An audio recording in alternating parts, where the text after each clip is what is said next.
Have you ever noticed that when you buy a new vehicle, you start to see that vehicle everywhere?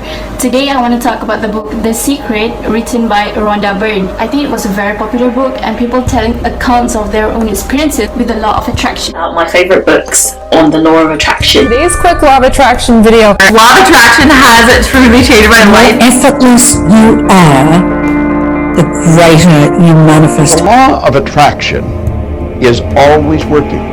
You can never escape it. Everything that comes into your life, you're attracting into your life.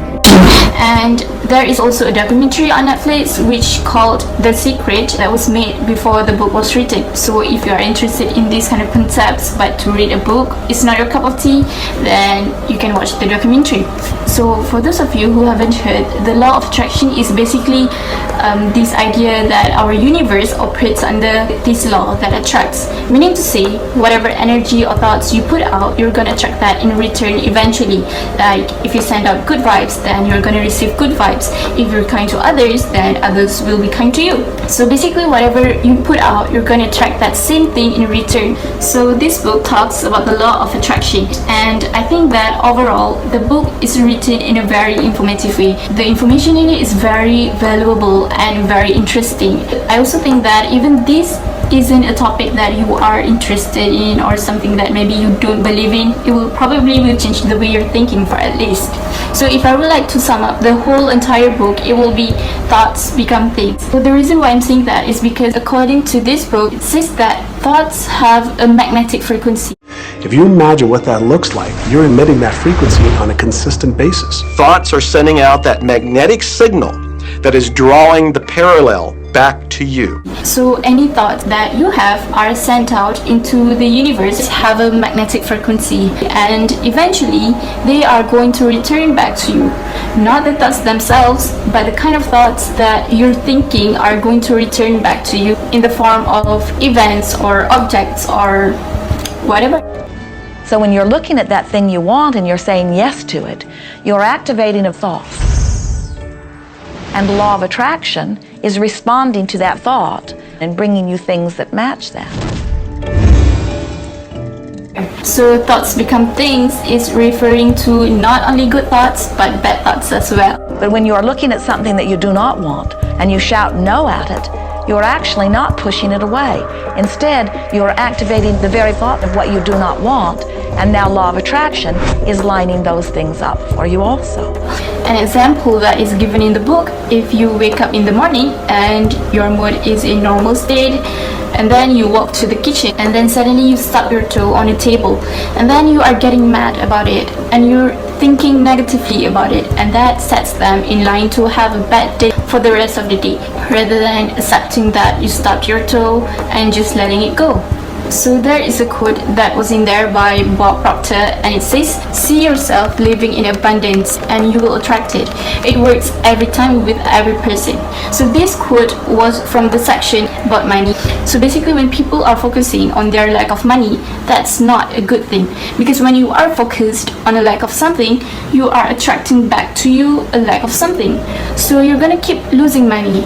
If you do have a lack of money, rather than focusing on the lack of money, just focus on abundance. So focusing on the positive side of that, and then that's what will be attracted to you as abundance. Another example is the story of Aladdin and the genie.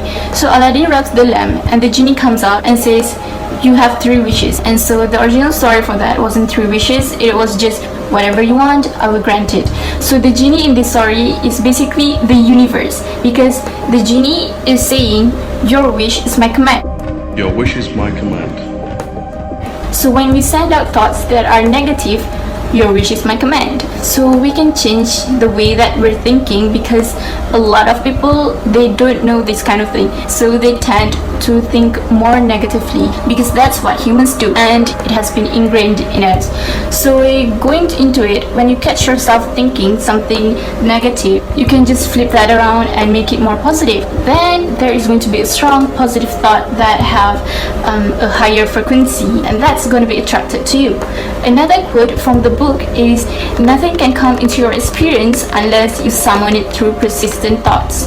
What they're saying is that everything that is in your life, you have attracted that to you. It's because our minds are basically like a human transmission tower, and it's saying that thoughts transmit a frequency. So if you want to change anything in your life, all you have to do is change the frequency by changing your thoughts. So changing your thoughts can be a hard thing to do because, you know, we have so many thoughts in a day and we can't control all of them.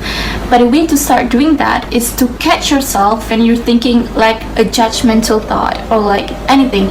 Just catch yourself and correct it, and then focus on that positive thought that you've recreated. There's another quote by Jack Canfield, and he said, most of us have never allowed ourselves to want what we truly want because we can't see how it's going to manifest.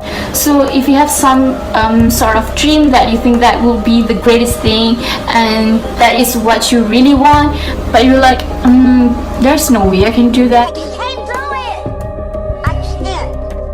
And then there's the universe saying, well, your wish is my command.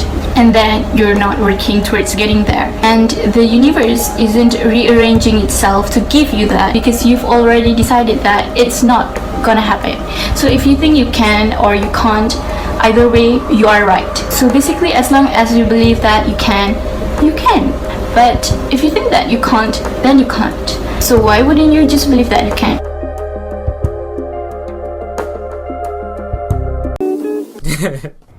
I was hanging with you and then I realized I didn't think it was true. I was surprised when I found out I'd fallen for you.